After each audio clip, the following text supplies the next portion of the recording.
谁把你打成这个样子啊？输压啦！又是你那流氓哥哥哦！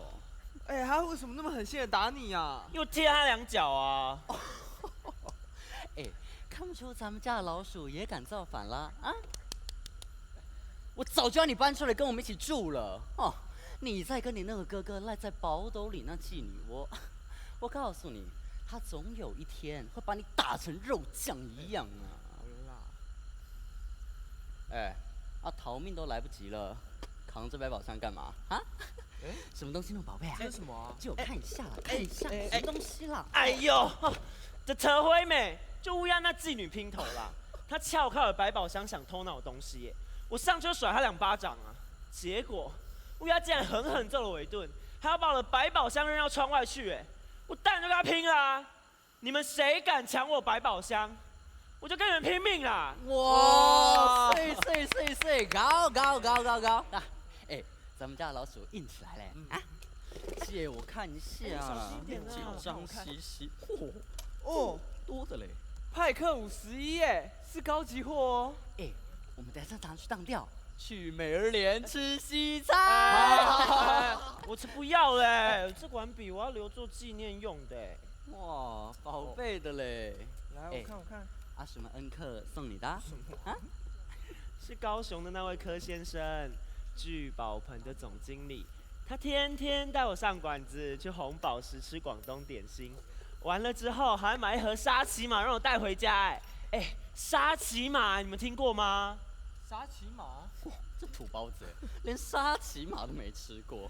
算了啦，我哪能跟你比啊？你王小玉是这公园里的红人，又拜什么日本华侨做干爹，我都没有上过馆子吃广东点心，红宝石是我的第一次呀，人家柯先生对你那么好，干嘛还偷别人东西啊？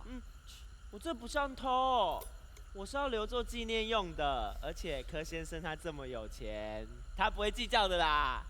哎，这什么啊？咖啡精，美国货哇，咖啡精呐！我们等一下拿去泡来喝，看美国货香不香？好啊。咖啡精啊！老鼠连保险套也要偷，你们看，这么连保险套也要偷，给我看，我有的，这连保险套也要偷啦！赶快还我！哎，小心！还我啦！怎么连保险？不要闹了啦！你不要再闹了啦！我等一下把这些保险套卖给那些嫖客，跟他们说美国货一定保险。哦，这下作的老鼠走，跳舞了，来，哎，跳舞，哎，跳舞了啦！男人，跟我跳舞。我一见你就笑，你那翩翩风采太美妙，跟你在一起永远没烦恼。我一见你就笑，你那谈吐举止使人迷绕，跟你在一起永远乐逍遥。究竟为了什么？我一见你就笑。因为我已爱上你，出乎你的预料。我一见你就笑，你那翩翩风采太美妙，跟你在一起永远没烦恼。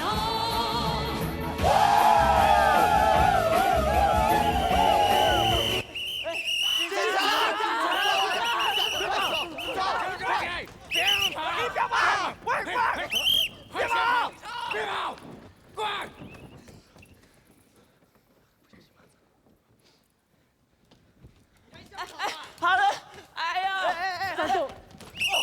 起来！你干嘛？小蔡，小慢点了，上不了了，快点！哎，你干什么？我是树，什么？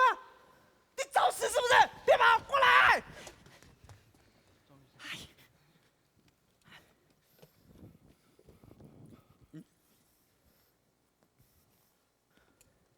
找我啊？我收音机嘞啦！在我家啦，收音机。怎样啦？我一见你就笑啦。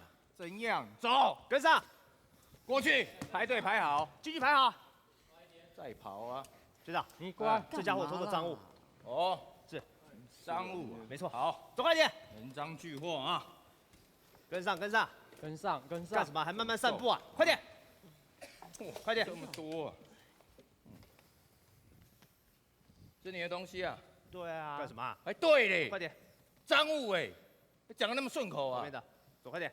喂，来，站好，站在一直线，全部站好。嚯，铜条跟胡椒对平啊啊！饭店的东西你都敢偷啊？就是饭店的东西，所以我才要偷。还顶嘴嘞，欠打是不是啊？来，你站出来，脚张开，快点，手打直，不要乱动啊！警官呐、你要摸吼，就好好的摸。来，干什么？啊，喂，嗯干什么？乱七八糟啊！算了，你回去，下一个出来，快点！哎，爽的嘞。我问你啊，叫什么名字啊？老鼠，我跟你鸟啊，你老鼠！我问你身份证上面的名字啦。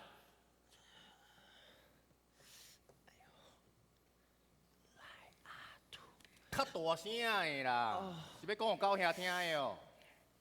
赖阿土，赖阿土，哇！你们家老鼠叫赖阿土吗？赖阿土啊赖阿土，笑屁哦，干！干什么？笑什么啊、你们？干什么？笑什么？你们这里是警察局哎，把这里当游乐场啊，还笑得出来啊？还笑得出来啊？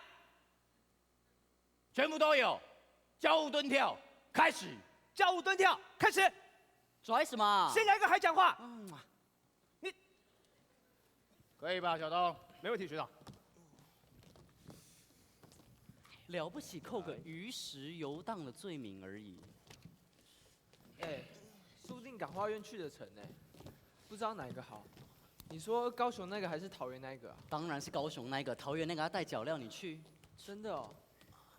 小东啊，是，你看一下这什么东西啊？美国货哎，哦，学长，嗯，咖啡机咖啡机哦。是啊，哎呦，留下来泡咖啡哦。你飞我干什么还在笑啊你们？干什么还在笑啊你们？叫你们停下来了，继续做。好，不用做了，好，不用做了，换浮力挺身。换伏地挺身，趴下。笑啊！哎，来阿土，你不用做，你过来。大头，你现在啊，最好自己承认哦，在公园里面有没有做一些妨碍风化的行为？怎么是妨碍风化的行为啊？哦，你真正人如其名呢，阿土啊！我是问你说，你有没有卖钱？有没有卖身？啊，有没有拉客？啊，一次多少钱？这样，是不是20块一次啊？我才不止这一点呢。哎呦，跟你波卡没超车呢哦！咖喱包咖喂，啡你真正讲没听呢啊！你们，好了，站起来，站起来，不用做，不用做了站起来，不用做了。啊！怎么样？你们现在一个一个都觉得说你们长得比赖阿土还要好看，还要英俊，所以卖的价钱比他还要高，是不是？啊，很光荣啊！不知羞耻。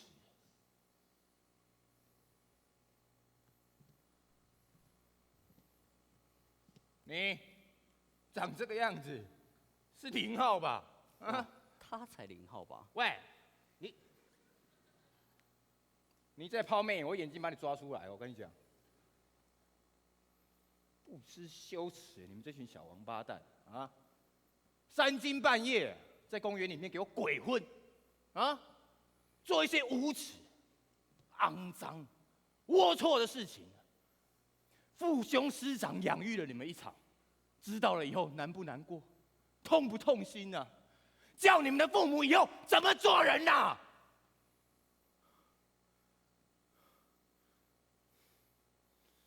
你快说，你爸住哪里？我们要通知他。台北，台北哪里啊？台北那么大。台北监狱。啊，上梁不正下梁歪了。我看啊，你准备跟你老爸在监狱里面团圆了啦。我呸！你这边给我呸什么？少在那边唱哥哥爸爸真伟大了，你才要真的知道你爸是谁。说不准和我一样是个野种啊，你讲什么？啊！哇，你的嘴巴很厉害耶，你们啊，你不知羞耻啊你！你现在怎么样？学长，急着去唱绿岛小夜曲是不是？学长，啊，这么好是不是啊？穿的敢都爱送去火烧岛烧啦！师傅，哎，师傅，警官呐，这阵狗囡仔哦，卡算几支门，我问我清清楚楚啦，因无遮大的才调啦。哎呀，你若管因哦，是加吃了米，会去笑破人的嘴啦。小东啊，这谁啊？好像是跟他们一伙的。哦，什么的跟他们一伙儿的，我是他们的师傅。哎，警官呐，你慢慢叫到遐气氛好不？咱伫公园内面，咱慢慢安尼，捉迷藏无？有一次被他跑掉，哦，哇，卡手佫不哩我灵活呢哦，佫会安尼哦，哇，师傅啦吼，哦吼，带头的啊，哎，小东啊，是，你看卖啊，伊这只安尼是公的还是母的啊？少年诶，哎，嘴较清气的，你等于问恁母啊看卖，看伊是公的还是母的？喂，我告诉你，在下便是公园里鼎鼎大名头号汤包杨金海杨教头是也。师傅，喂，干什么？安静，干嘛？哇，哦，好啊，好厉害呀啊！嗯小东啊，伊讲迄汤包是啥物货啊？小笼包的一种啊。哦，安尼啊。笨蛋，汤 boy，汤 boy。哎呦，警官呐，啊你若真正要顶欺骗哦，毋得爱办迄落较大条的，亲像贪污的、卖毒的、杀人的、放火的迄种的，毋才对。你掠到这无靠山的少年仔来伫咧拼业绩，唉，警察安尼做，会去互百姓看破骹手啊！喂，不然你想怎么样啊？鱼仔经软的咧吃。你讲话小心一点哦，这里是警察局。没关系，小东，算。哎，我无要跟你动哦，你耍愈讲愈耍嘴啊！我告诉你啊，我们啊是警察，警察是人民的保姆，有责任清除、扫荡这一些社会的垃圾、人类的残渣啊！警官，敢有需要解释甲遮歹听哟？啊无咧，我有理才敢大声，有钱才有本钱出来甲人声。因遮只不过就是青春的肉体，安尼你会噗噗困袂去。哦，哎，啊那即款经验，什么人无？对无？哈，对无？哈，哦，啊是恁制服一个穿落去到底，难道就不会叫春了吗？喂，你话卖啥咧黑白讲啊？我来讲啊，来，你来看卖啊，这写啥？看啥？哦，你来看卖，这两字这大字哈，正好。宵禁啊，哎，公告这么大字，没有人放在眼里嘛？是不是？这群小王八蛋呢，三更半夜成群啊，在公园里面给我唱歌跳舞，有的还做过一些妨碍风化的事情呢。哎，警官啊，你是真正唔知还是假唔捌啊？家家有本难念的经，啊，若唔是因为安尼，因这的少年仔敢就出来当漏水赚这条钱是无啦？啊，哎，警官啊，咱讲实在啦，若讲因哦，你莫这么啰里啰嗦的比高人啦！我甲你讲哦，你即马上好紧走。啊若无吼，我连你做伙办呐！哎，小东，全部铐起来。放心，学长，这声师傅都唔是咧叫假的个，免惊。警官，安怎啦？我这有准备一张纸呢，请你过目一下哈。傅从山是是那个傅从山吗？无唔对，你去探听者，都是伫大陆捌做过总司令官迄个傅从山傅老爷子。哎，恁即摆建备司令，抑阁是较早的老部校。哎，傅从山傅老爷子要当保人呐、是呀。他怎么搭上傅崇山傅老爷子的、啊？哎，唔免怀疑，我惊傅老爷子因兜哦是敢若咧行灶骹共款。哎，是伊叫我哦替灶一逝送这张批来哦。哎，啊你唔相信的款呢？哦，啊你若唔相信，无我请我来甲傅老爷子讲哦。哎，等，无要来去哦。哎，等，啊。啊好啦，要走，紧走啦，紧走啦你。哎，感谢咧，嘿，徒儿们，有。咱们走啊！走，老鼠，行，你们是赃物哎！啊，算，给他，行。我给你们最后一次机会啊！好啊！回去以后好好孝顺父母啊！好啊！把握青春，奋发向上啊！好啊！干什么？你别要被死的老五！好啊！小东，咖啡机拿出来，喝咖啡。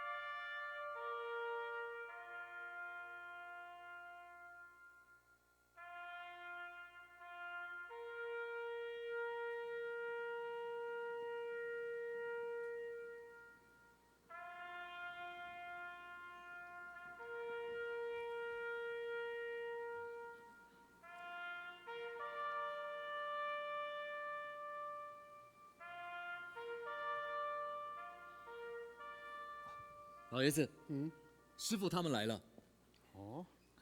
行，来，跟上。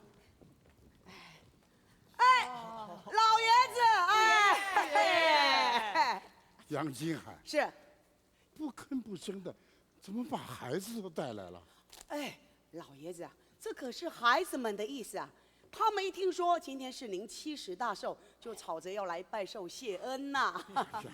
都是你的主意。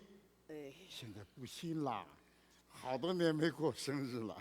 老爷子啊，咱们自己人不摆场面，这是孩子们的意思。您看看，孩子们准备了寿酒、寿桃。傅爷爷，祝您福体康泰，寿比南山。小玉，快起来，快起来！啊，敢若顾唱哎，啊，你我刚刚多种啊，唔就紧跪落去拜寿，来，跪下。谢谢傅爷爷。起来，都起来，快起来！啊，不信这一套。哎，老爷子，那像这个，总应该下跪给您磕3个响头吧？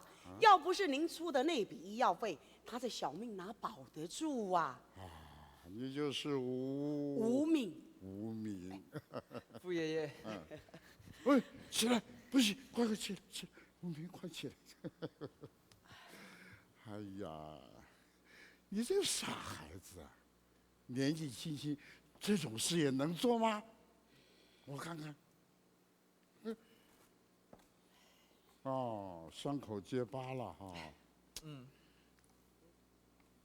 这样，把这个手表戴上。傅爷爷，哦上。戴上你伤疤就遮住了。这是给我儿子买的。谢谢傅爷爷。哎，阿青啊，准备酒杯啊。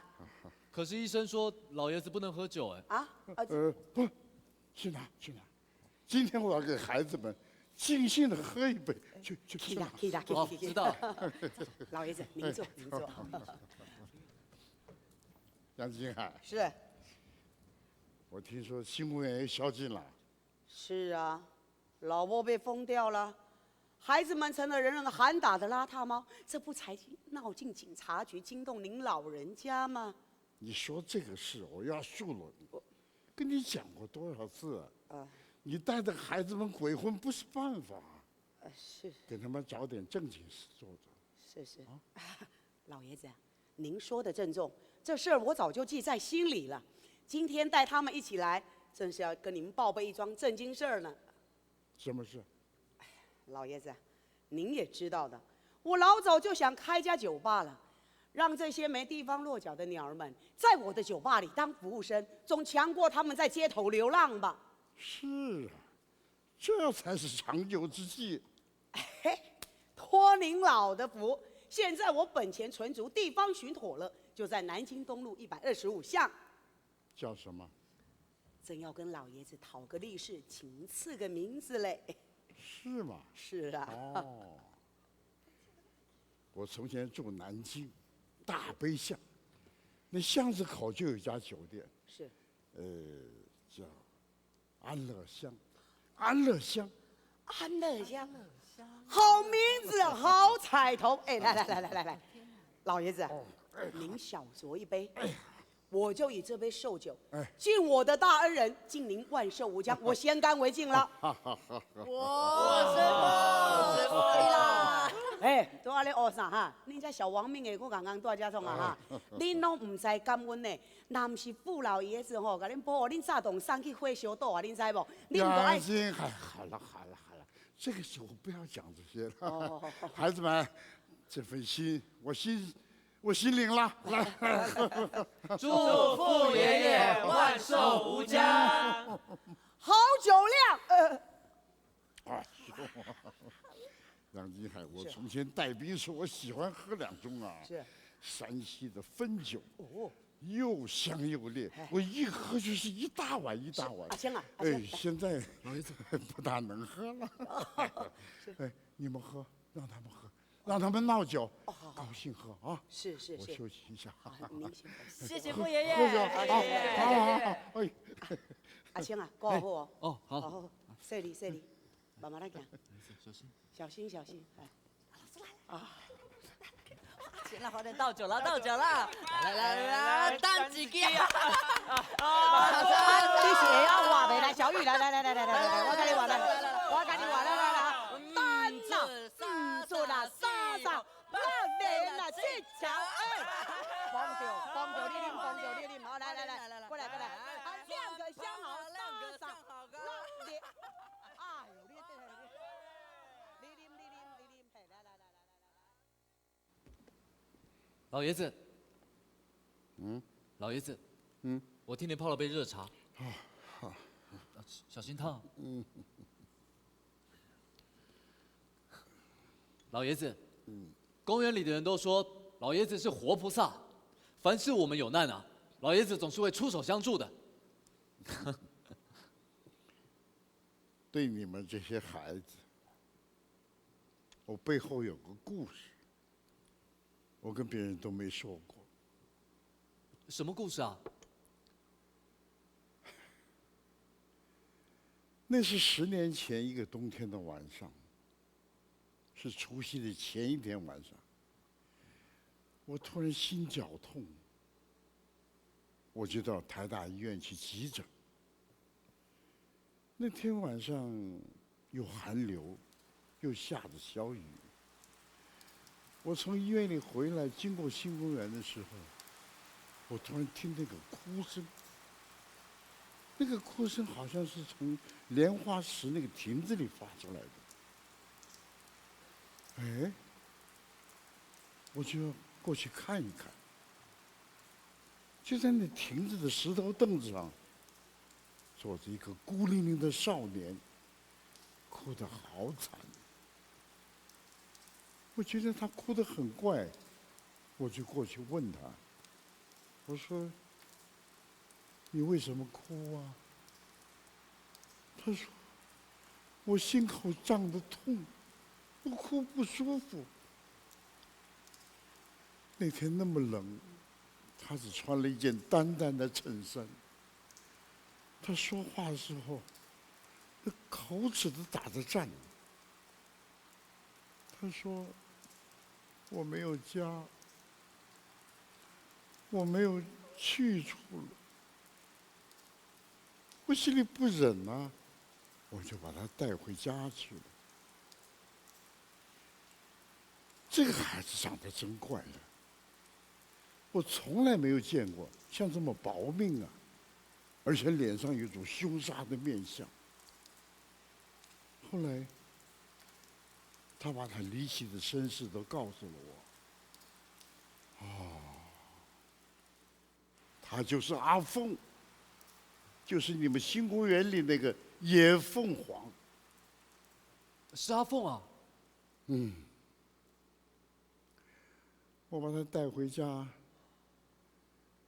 就在我家里吃了一顿年夜饭，他吃得好高兴啊。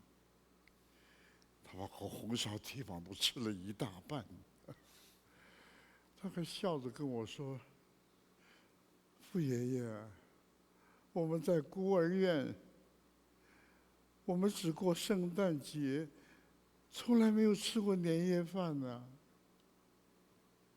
哪里知道啊！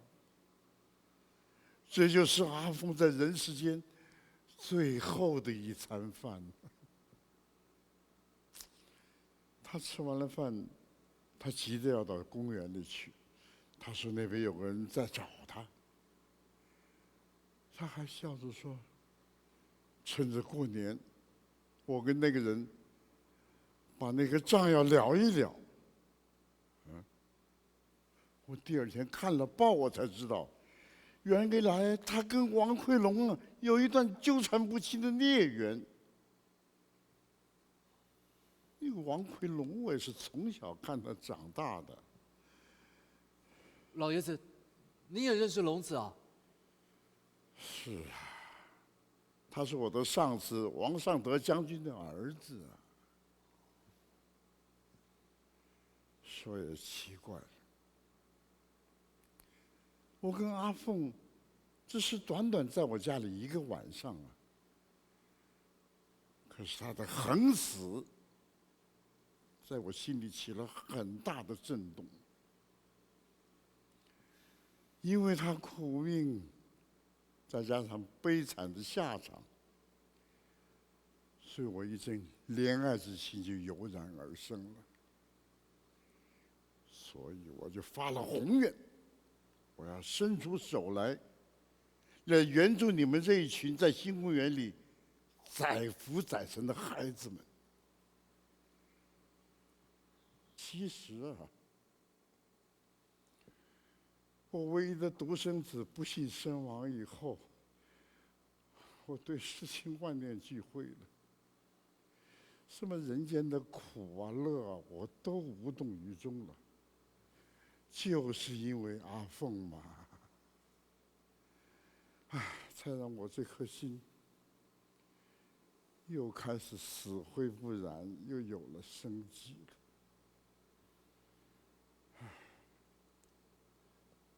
了。老爷子，来，您再喝口茶吧。好。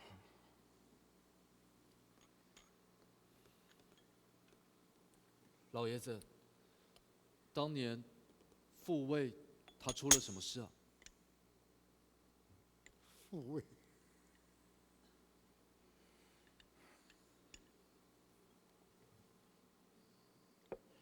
老亲啊，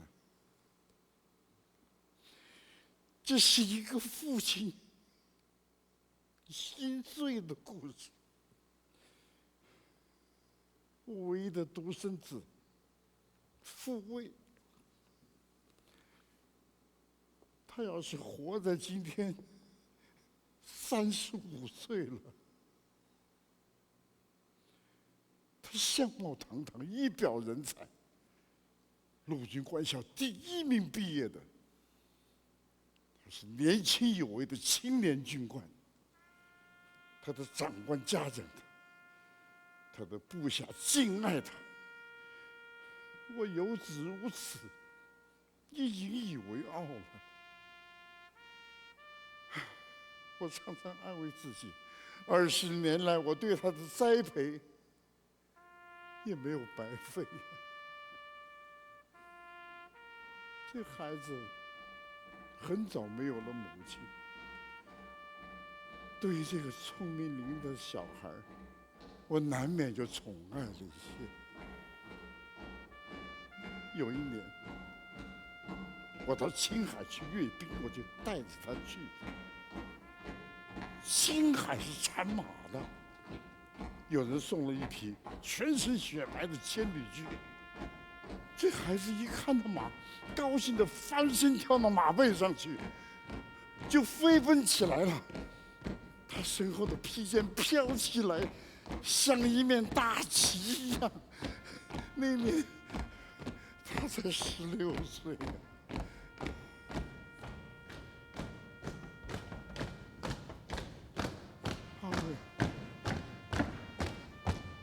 阿伟，阿伟呀！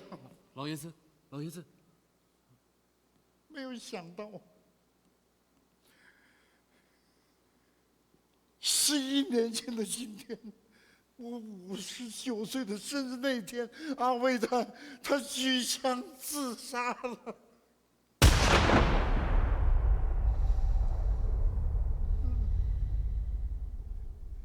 那天上午，他从中立第1军团里打了个电话给我，他在电话里向我哀求，他说：“爹爹，我出事了，我能不能回家来再看你一次？”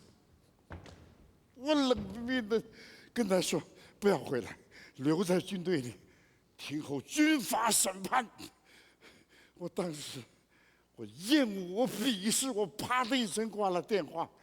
那一刻，我任何人不要见，尤其不要见到我这个失望透顶的儿子。我万万没有想到，万万没有想到，年轻的军官居然跟他的部下做出可耻非人的禽兽行为。他的长官有一次去查缉，无意间撞见阿伟在寝室里跟一个从员的士兵2个人躺在一起，全身赤裸。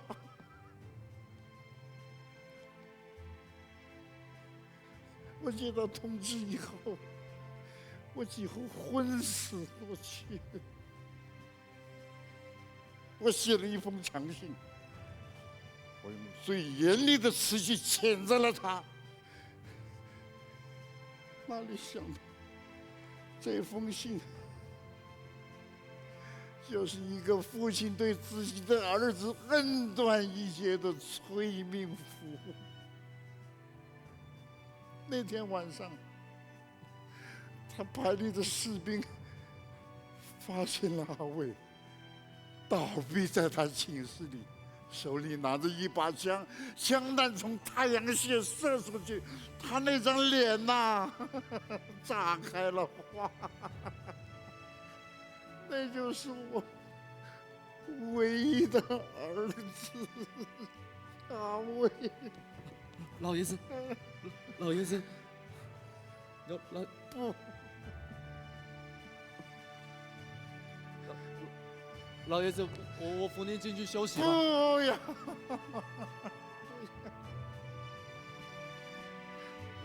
老爷子，老爷子，不，老爷子，老爷子。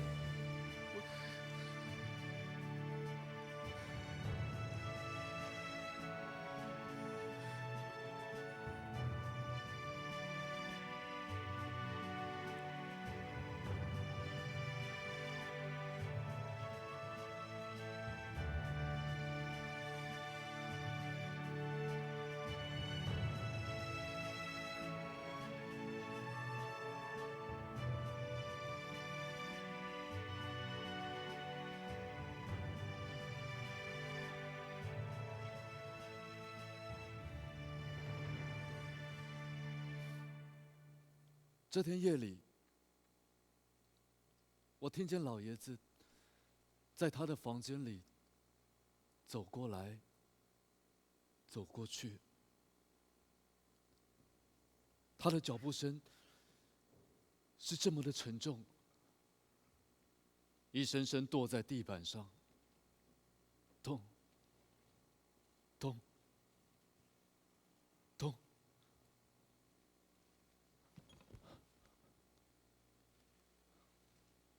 偶尔停下来，便是长长的一声叹息。走过来，又走过去，一直到了天亮，大概一整晚都没有睡吧。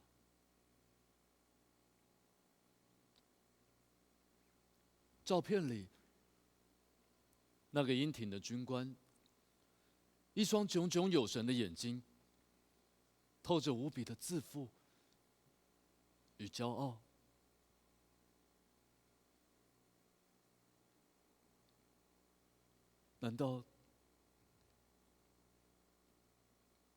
难道他的怨恨有这么的深？要选在他父亲59岁生辰的这一天，用手枪结束了自己年轻的生命吗？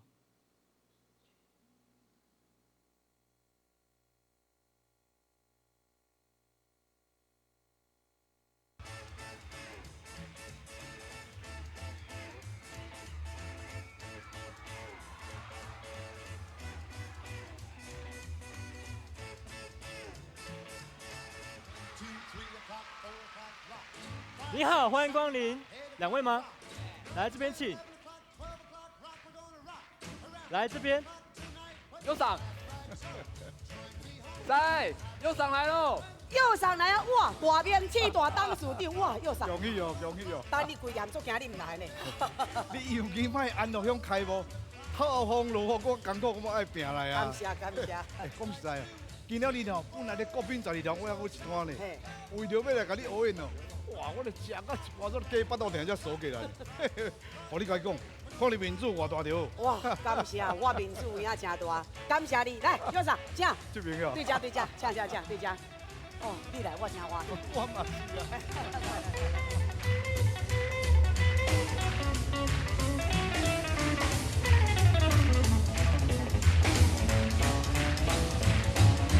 2, 3 o'clock, 4 o'clock, rock. 5, 6, 7 o'clock, 8 o'clock, rock. 9, 10, 11 o'clock, 12 o'clock, rock. We're gonna rock around the clock tonight. Put your glad rags on, join me home. We'll have some fun when the clock strikes 1. We're gonna rock around the clock tonight. We're gonna rock, rock, rock till broad daylight. We're gonna rock around the clock tonight. When the clock strikes 2, 3, and 4, if the band slows down.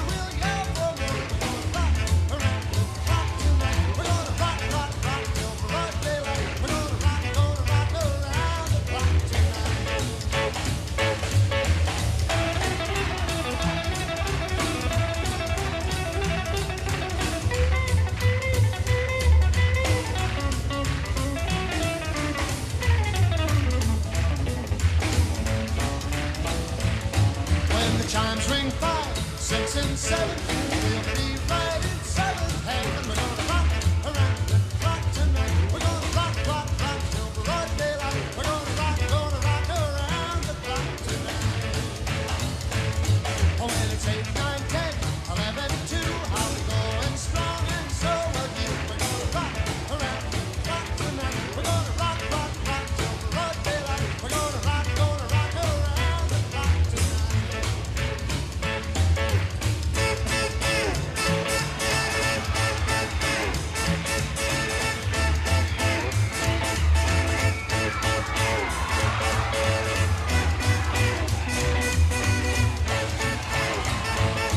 When the clock strikes 12, we'll all dance and rock around the clock. 来，这里，小温馨搞这里了啊！小玉，右上来，白兰地，右上，欢迎！哇，右上今仔日穿甲真水了。哇，你甲听看卖，这个小蜜糖啊，当时啊，学我咧甜言蜜语个骨溜手啊，我食我这个老头子的豆腐呢。哪有啦，咱右上是营养豆腐，吃了延年益寿。营养豆腐嘞，哇，你哦，这个吹上牛呢啦。谢谢右上。尤其卖啊，你有这个小可爱哦，踮面遮甲你坐台夹慢来，哇，你个稳当当个妥当啊你，你还咧烦恼讲这间店的无生意，哎，无啦，嘛是都爱靠你这个大明星、大董事长，逐工来甲阮捧场，阮这间店才做会起来，对吧？好啦好啦，我逐个拢来安就好。话讲到转来，你嘛爱甲我传一个安尼吼，较直人听较有趣的，来陪我这个老不休啊吼，爱甲逐工甲我款待哦，舒适啊舒适，知无？放心，这阮家上济凊彩叫就有啊，嘿。阿青，吴敏，老鼠，来，先过来一下，来，真济啦，真济啦。右上哦，好来，你看，这个啥款？哦，这个有影哦，真有办的哦，这个赞哦。来，这个咧，右上。这个哦，这个古水阁有人缘的哦。还阁有咧，来，这个，这老伙甲你切配就好啊啦。我甲你讲，右上哦是万年青电影公司的董事长。恁若是好看介意哦，就会当去拍电影做明星，就会当平步青云啊！右上，你甲阮看者，看阮阿青会当做男主角无？好啦，有闲哦，我才甲你安排来我公司哦，小肃静一下啊。肃静你听有啦咯？我知。右上，那我呢？你当然就是女配角喽。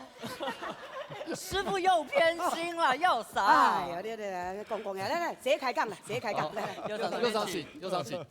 讲啊，恁这小王命的哈，恁是卖啥？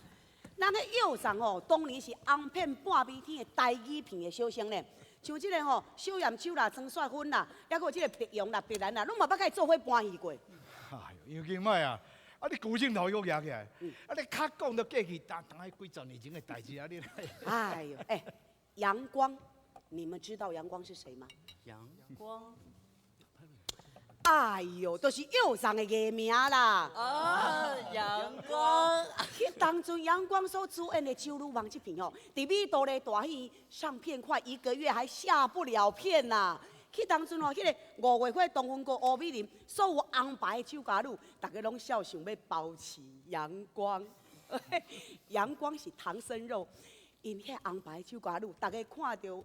阳光嘴暖滴甲用要对涂骹落去，拢可袂当带伊个身躯甲夹一点嘛，夹一点嘛。杨金麦啊，你拢唔惊你碰红过头会闹危害呢？我讲的是真实的啦。去当中我伫5月花咧做领班啊，我手下有一个小酒女叫做珊瑚，迄个是我的小爱人啦。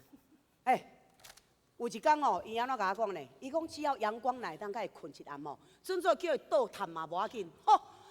我咧听一个袂堪的去安尼，我去安尼扒2个仔喙皮互伊，讲到即箍戆查某有影，我毋是啊，我意思是讲阳光甲全天下查某袂甲安尼忙叔叔，毋过因做梦嘛想袂到讲，他们心目中崇拜的偶像，竟然喜欢吃的是。童子鸡，右上，来，零酒，来，师傅，好，来，敬一个，许医生，来，许医生，小玉啊，你来的正好，坏了，怎么了？小玉病了。哎呦，小家伙，你有什么病啊？到我敦化南路的诊所来，我替你做个。全身检查不是啊，史医生，是心病啊！那可是我的专长，我专治人心。过2天我给你做个心电图，查一查你这颗心到底有没有偏掉。哎呦，不是啦，史医生啊，我告诉你好了。我这病啊难缠得很呐，我怎么查也查不出来。是啊，每次看见像史医生这么英俊潇洒的男人，我的心啊就扑通的跳。你能治吗你？你那叫风流病。现在国外流行一种电疗法，他给你看一张男人的裸照。他看一次，你就电一下，一直电到你看见男人你就想吐为止。算了啦，我王小玉的心没治好，先被史医生电坏了。好了，史医生，今晚喝点什么？我给你倒酒去。彩虹酒。好，没问题。阿庆，彩虹酒一杯。好，马上来。老周，这个我来。周先生这边请。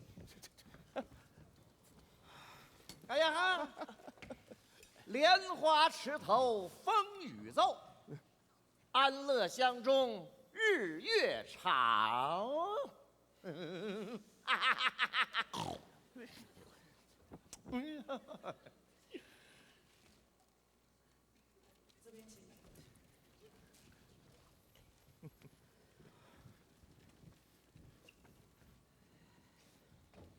们两位来点。各位教育新知，各位好朋友，各位好朋友，今仔日是阮安乐乡开幕嘿，感谢各位好朋友来甲阮捧场。我特别甲我的爱徒小玉为各位带来一段 special。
傅伯，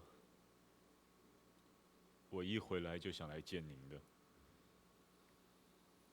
我听说你回来了，我算着你也该来看我了。我是一直都想回来的。这些年在外面，够你受的了。 4年前母亲过世，我打电话给爹爹说要回来奔丧，可是爹爹不准。奎龙，你父亲很为难啊。我知道，是我们王家不幸，出了我这么一个妖孽，把爹爹的遗世英名都给拖累坏了。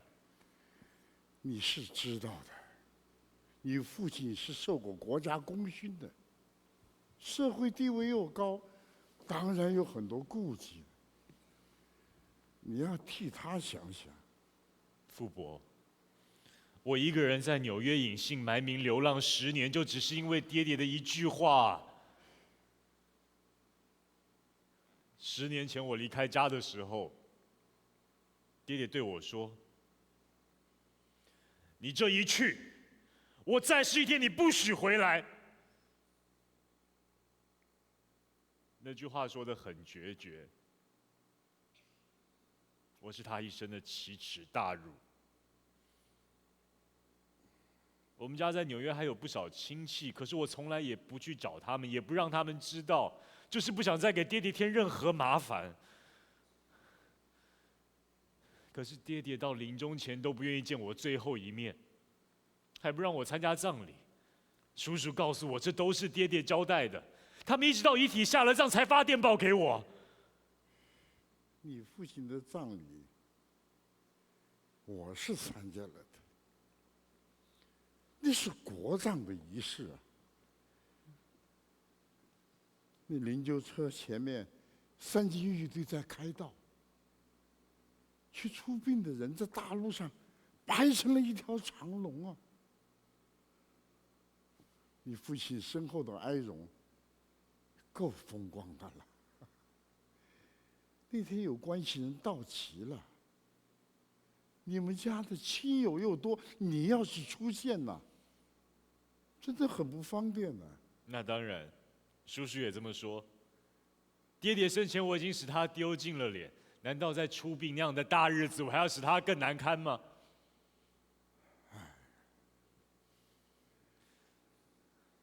我这次回来，一直都没有给爹爹上坟，直到大七的那一天，我跟叔叔、婶婶到阳明山上去，爹爹的坟还没有包好，一堆黄土，上面盖了一张黑油布，我站在那堆黄土面前，一滴眼泪也没有。我看见叔叔满面怒容。我知道，他心里一定在暗暗咒我：“你这个畜生，到父亲墓前还不掉泪。”他们哪里知道那一刻我心里到底在想什么？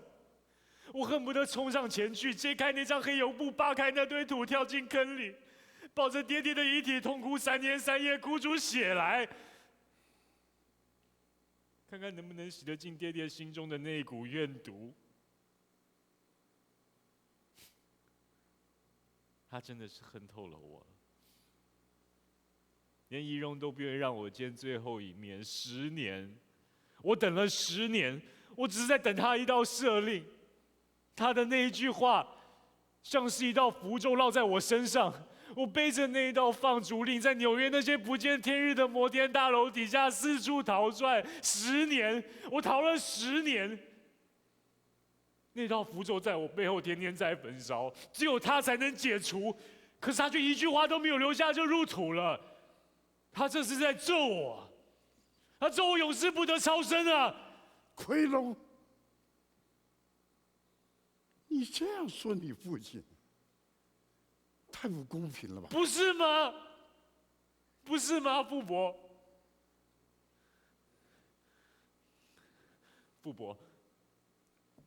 我这次来是想问您，爹爹临终前您是见过他的？是啊，他生病以后，我到荣民总医院去看过他几次。那他有没有跟您提到什么？都是一些老话。他精神不好，我就先离开了。我知道，他再也不会提到我了。他对我是彻底绝了情了。你怎么怨你父亲对你绝情呢？你有没有想过，他在替你受罪？我怎么会没有想过？我只希望爹爹给我一个机会，让我能弥补他为我所受的痛苦。弥补？你们说的太容易了。一个父亲的痛苦，你们弥补得了吗？他在任何人面前没有说过你的事情，可是我知道，他心里痛苦不下于你呀。你在外面受了很多委屈，你以为这个痛苦你一个人在受吗？你父亲替你分担，你痛，他比你更痛。你们出事半年以后，我去探望过他一次，才半年呐，他满头的头发像下了一场霜，全白了，全白。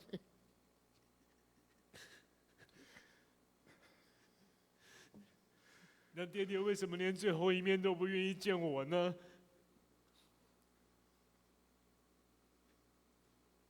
不忍见你，他就是闭上眼睛，也不忍见你。桂龙，孩子啊。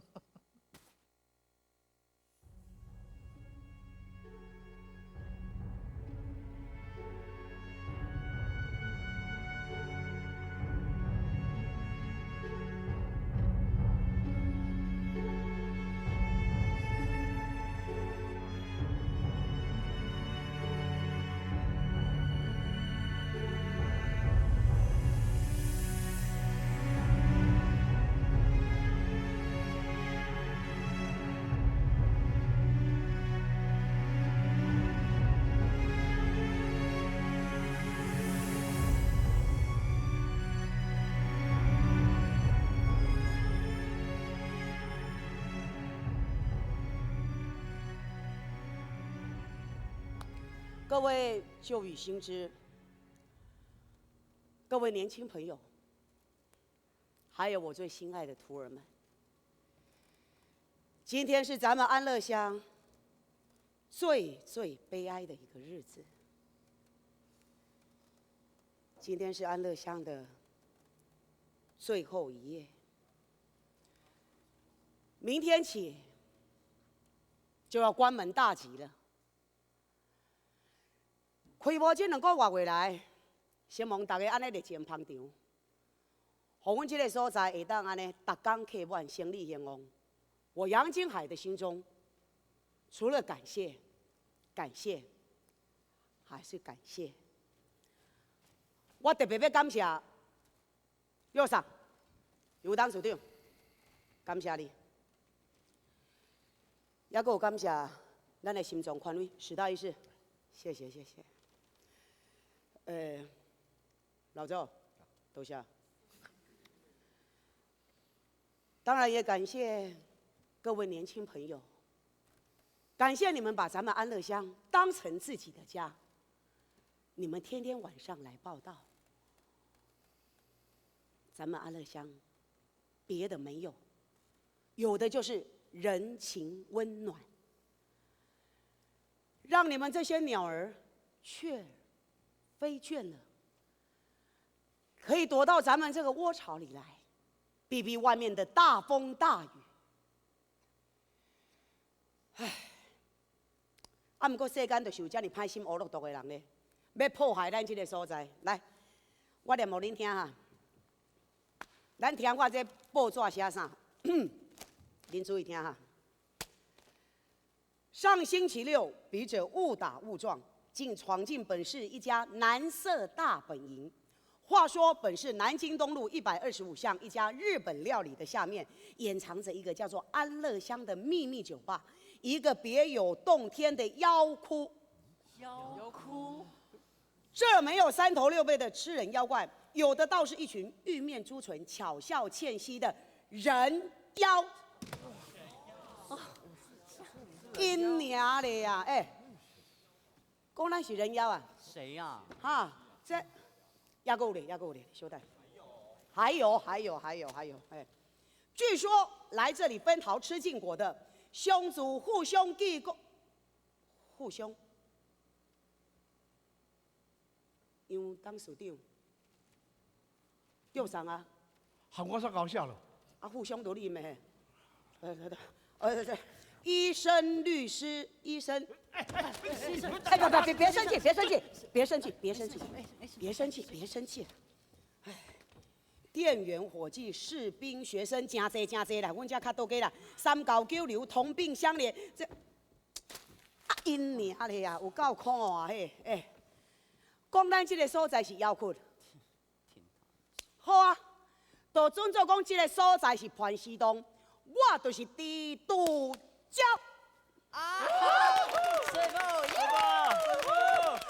妖怪什么无？妖怪上多，凊彩还嘛有好你讲。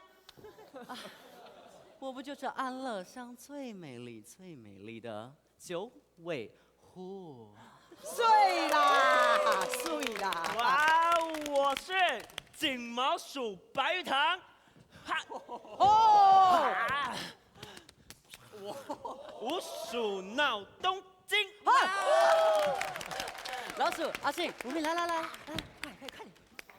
我们4个呢，今儿个要唱一首安乐乡的主题曲《人妖之歌》。4个人要走，4个人要，4个人要，一般高，一般高，啊，一个没有懒觉，一个没有懒趴，真奇妙，真奇妙。真奇妙，真奇妙，真奇妙，真奇妙，真奇妙。徒儿们，你们别再闹了，咱们的苦日子就要来了。警察局最后通知，安乐乡明天如果不关门停业，就要剪断我们的电源，让我们陷进在黑暗的世界里呀。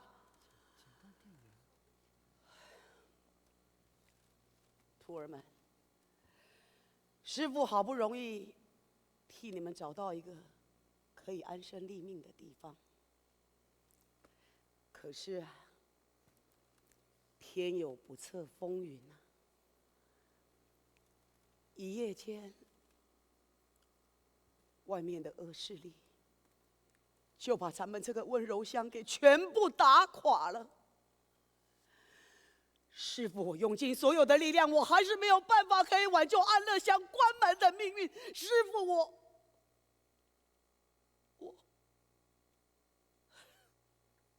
我真伤心啊！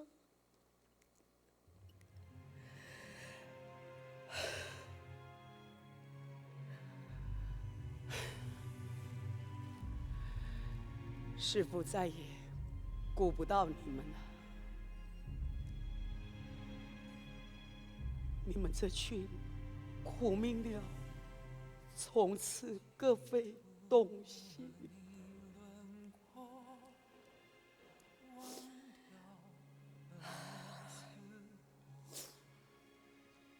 好，天下无不散的宴席，来，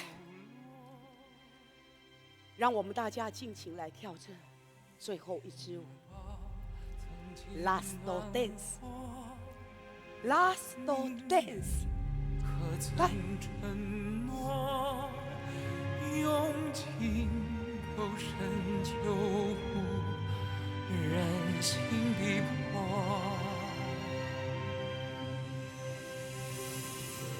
梦在胸膛，醒来却流离失所。本来只要2人填满一个角落，如今都是错。找对了人，为什么更难过？爱，因为爱上了谁，变我错。倘若慈悲的阳光眷顾我，能否照耀着我们直到欲望随莲花开落？梦本单纯，只有快呼吸浑浊，生来只要撑住没有你的寂寞，就不会有错。拥有过你，为什么要懦弱？天怎么要比誓言还执着？倘若寒天泪能保持缄默，让我赤裸裸爱一场，赤条条条来去也不用谁为我解脱。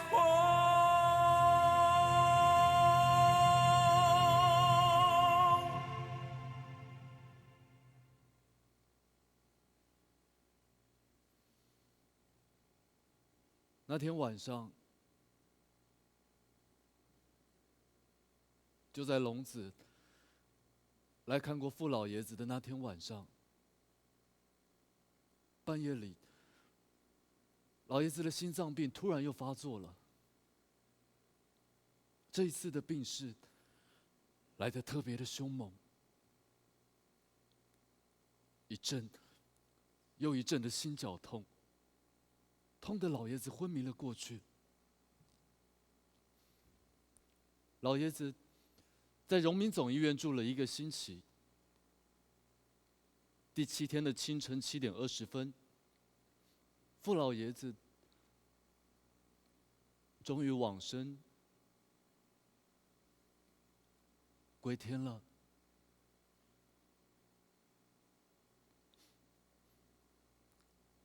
老爷子在医院卧病的那段期间，对师父吩咐了后事，身后希望下葬碧潭公墓，他的独生子傅卫也葬在这里。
我早就说过了，你们以为外面的世界很大吗？你们这些鸟儿啊，都想飞到外边去闯天下，去另起窝巢。什么六福堂啊、一番馆啊，名堂多了。后来他们又开了一家酒吧，叫什么来着？叫什么柴可夫斯基？柴可夫斯基。去的都是些蹦蹦跳跳的青春鸟，后来也都关掉了，通通关掉了。唉，所以我说嘛，你们真的以为外面的世界有那么大，容得下你们这些东闯西闯的鸟儿吗？有一天，总有那么一天，你们一个个儿又会乖乖地飞回到咱们这个老窝里来。小万，哎有，小赵，有，金旺是，哎有，赖文雄，有，哎，来，师傅甲恁讲吼，今仔日吼是这个万年青电影公司的董事长佑上，伊要开一个除夕夜 party， 师傅带恁来参加无？好。哎，人吼对方是有头有面的人，恁去都爱守规矩，唔通互事闹有听无？哦，好来，突然曼，有，三曼走哇！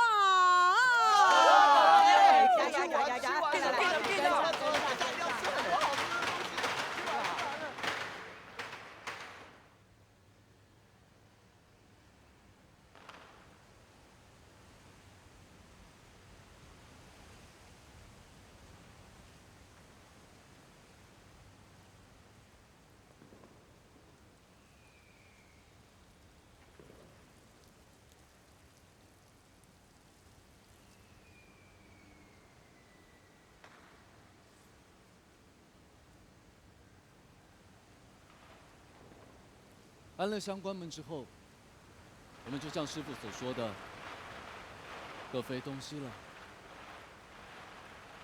小玉，他搭上了一个跑日本船的船长，跳船到东京去了。他来信说，他在东京新宿的 gay bar 照样很吃香呢，每天晚上都有日本的欧吉桑买酒给他喝。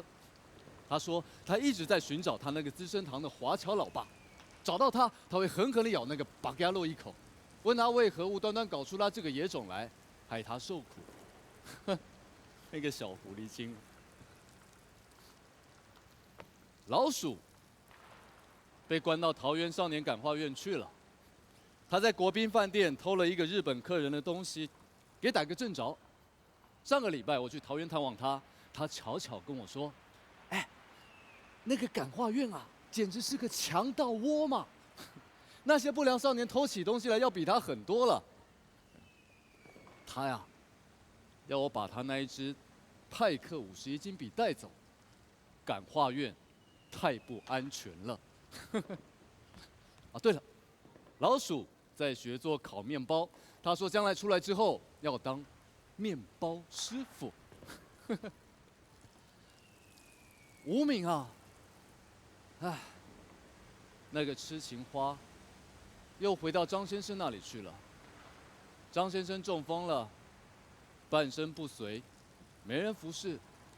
无名可怜他，天天去帮他按摩、擦背，宁愿做他的小奴隶。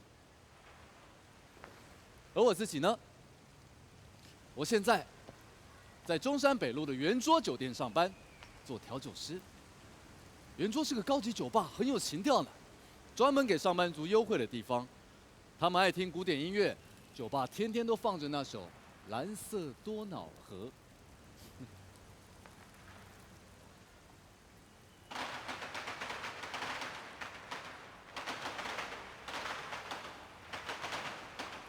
今天是大年夜，傍晚的时候，我又悄悄地回到了我们龙江街28巷。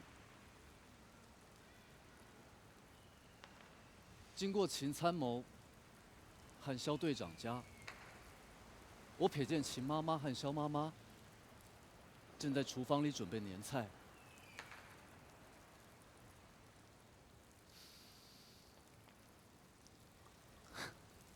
一阵熟悉的菜香从里面飘了出来。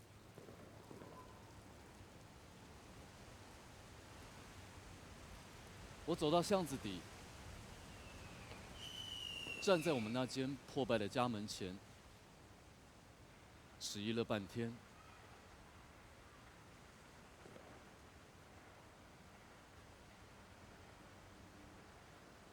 怎么也鼓不起勇气敲开那扇油漆剥落的大门。那道旧的、已经起了裂缝的木门，好像一道重重的铁闸，把我跟父亲两个人永远地分隔了开来。这一刻，我醒悟到，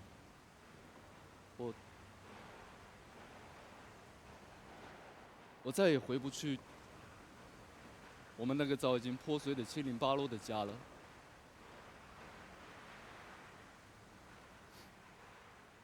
我把刚买了一本《三国演义》放在家门口，转身便往巷口跑去，越跑越快，越跑越快，就好像那天父亲在我身后拿着枪追赶我一样。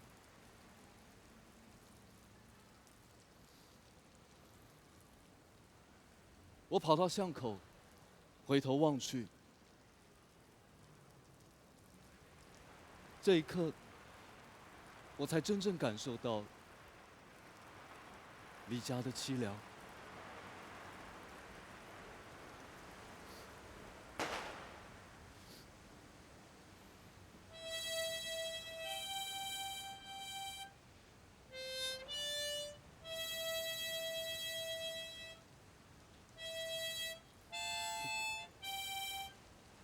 帝王，帝王，帝王，帝王，帝王，帝王！啊，小弟，小弟别怕，别害怕。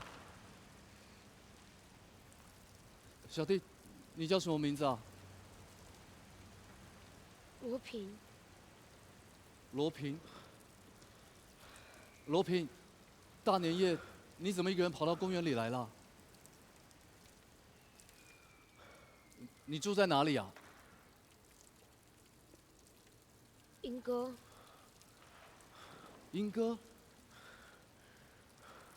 今天晚上有寒流，公园里睡不得的，会着凉的，啊？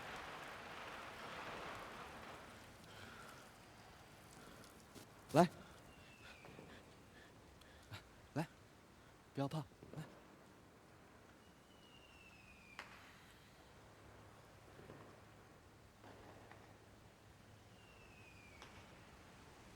你有地方去吗？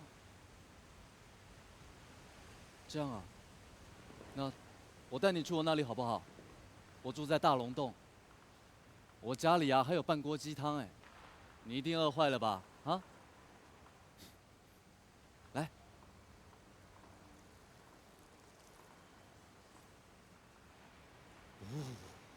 好冷啊！罗平。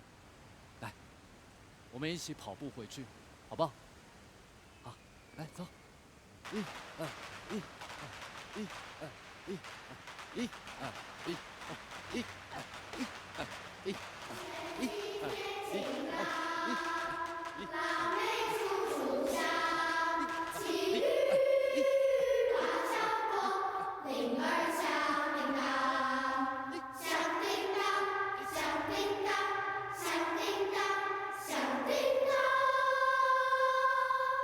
好。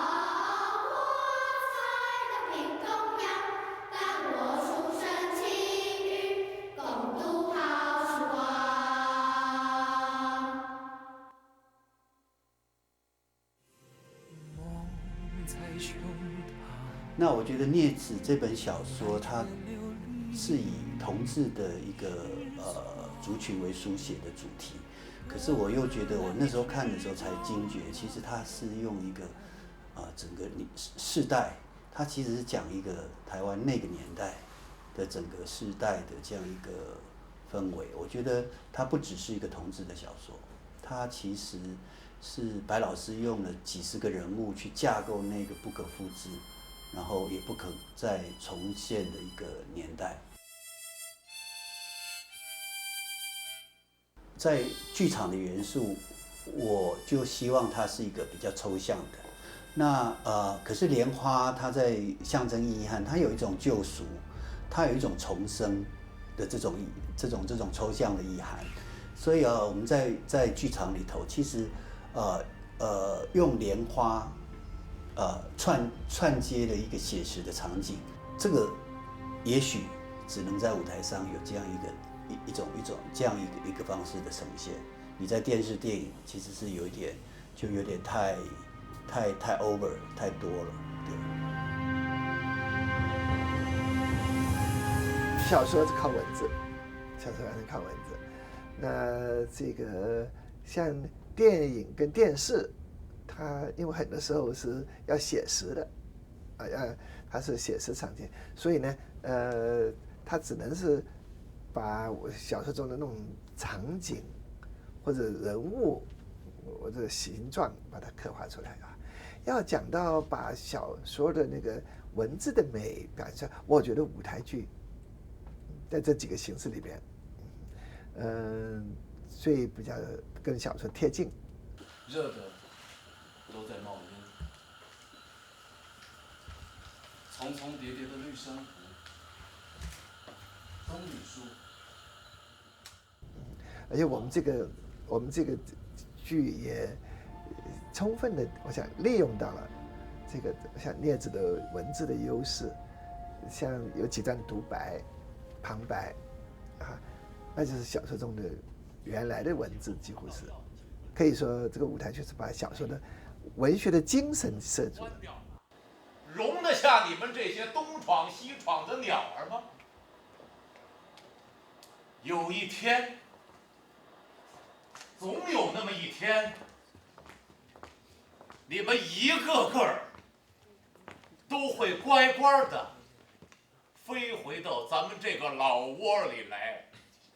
不管是罗密欧与朱丽叶，或者是这个哈姆雷特马克白、列尔旺，这些都是他的独白是这个莎士比亚写的出神入化，所以到现在变成不朽的经典之作。我觉得舞台剧不能丢掉这一块文字上的魅力还是很重要的。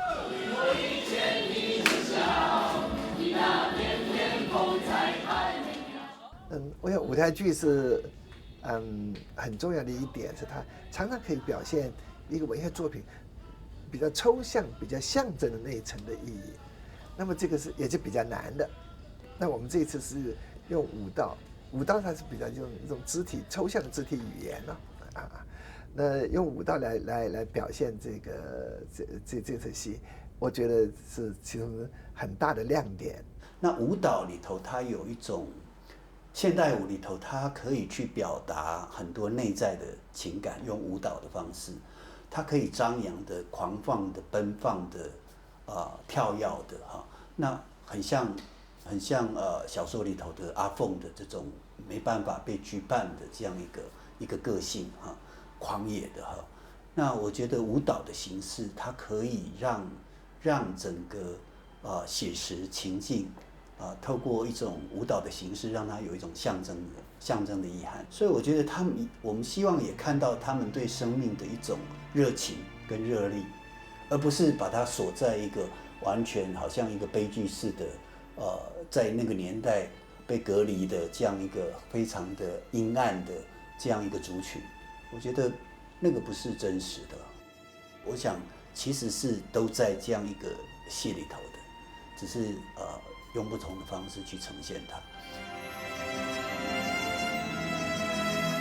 基本上就是因为阿凤她最主要他如果用舞蹈去形塑这个角色，他有一种无法 touch、无法触摸的一种距离感啊，他抽象，他在里头完全没有一句台词啊，这个跟这个在剧中这个阿凤的这样一个蛮无法捉摸啊，他在爱情里的这种不断的叛逃，不断的想要抽离，可是又被爱情所限，这样一个角色其实是很 match 的。那写实的吴中天龙子这个角色，因为我觉得他充满了一种被伤害，甚至于充满，就是因为他有很多不堪的过去跟回忆，所以他在舞台上的表现，我觉得他不是一个正常的人，然后他必须用很多的情绪，必须用很多比较高张力的演出，让你看到这个人物的创伤，跟阿凤的比较舞蹈的这种柔软性的，然后是飘逸，然后不可捉摸的，它形成了一个对比。原来小说里头的是一个男性的教头，他带着这一群小孩子在新公园的，还是说当时的社会求生存。那当要把它转换成剧场的时候，我觉得我们希望有一些不同的可能。就像我想的，就是说我们希望大家可以对这个剧场的镊子有一些新的想象。所以我觉得如果今天这个教头是一个女同志因为同志同样是一个同志身份，其实对同志情感是可以理解的，而理解的当中，一个女性她又有一种比较母性的细致的去造福这一群年轻的同志们青春鸟们，所以我觉得她会有一些化学反应她不会是那么的刚硬，不会是那么的威严的在引领这一群青春鸟，她可以有一种比较女性的东西，比较柔性的东西。可是你知道当时的这样一个女同志，其实她们所面临的环境，也逼迫她们必须要更男性化，也就是说她们的气度跟气魄、气概有时候比男性更犀利、更张扬尤其在那个年代，所以我觉得没有什么冲突。杨宗纬的歌出现的时候，大概是在4/5的时候了。记住了你轮廓，忘掉了我死活。那时候，我想一个戏剧发展到那个时候，前面高潮迭起，或者我想这个一个戏很容易在那个时候比较这个节奏会缓慢下来，会观众可能会产生一种疲倦的。可是那个杨宗纬的歌横空而出，把整个戏那个主题歌整个戏拉起来了。杨宗纬的确非常有效的唱出了这个主题曲，也表现了我想镊子这个剧的兴盛。赤条条来去也不用谁为我解脱。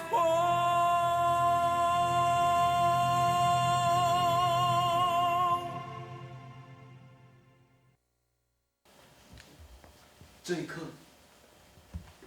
我才真正感受到李家的凄凉。场灯收黑，5、4、3、2、1，长条布幕下，同志游行影片，无声、抽色、慢动作。原来我们是希望在这个整个镊子的舞台剧的在最后的看到现代的同志游行。当然，一个就是其实让你可以去想象这样一个族群，其实他们走过那几十年，他们依然在寻找的一些社会的理解，社会的一种了解。那我觉得跟过去有一些呼应哈。那另外一个，我总觉得说，你创作一个东西，你希望它可以跟社会，还是说可以去，也不是说不能说改变，而是说它可以让大家可以对现在的一个环境可以有一些思索跟回想，也就是说他们寻找认同，寻找家的认同，寻找社会大众对他们的认同，尤其对父与子的一个和谐啊。我觉得我们从这本小说再去找到，其实是家的和解，父子的和解，那个是目前依然面对的问题。我觉得那个也是比较温暖的一面啊。所以我觉得每个世代、每个不同的媒材去创作这个镊子，我觉得都有可以从不同的角度去切入。它不再只是一个小说的故事，它不再只是50年代、60年代的台湾的一个同志缩影。它其实你扩充出来，你看到整个这个世界那样的问题，那样一群人，他们依然在寻找社会的认同。他们依然在抗争一些他们对自身的权益的问题，对，然后让你可以去想象，然后让你可以去更理解，对，他们依然处在某些处境中。在台北只有8场，在高雄只有3场，其实就在这一个小小的岛屿。然后我们今天要做的东西是，这个东西可能会散播出去。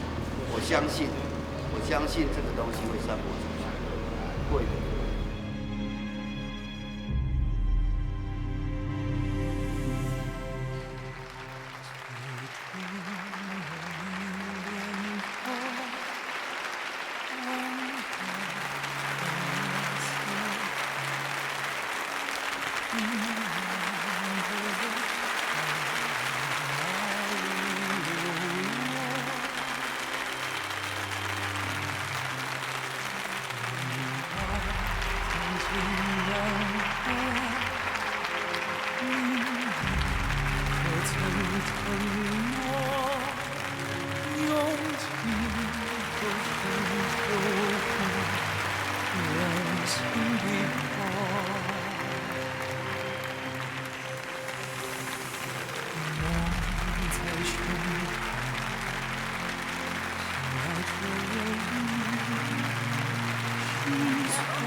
爱只要撑出没有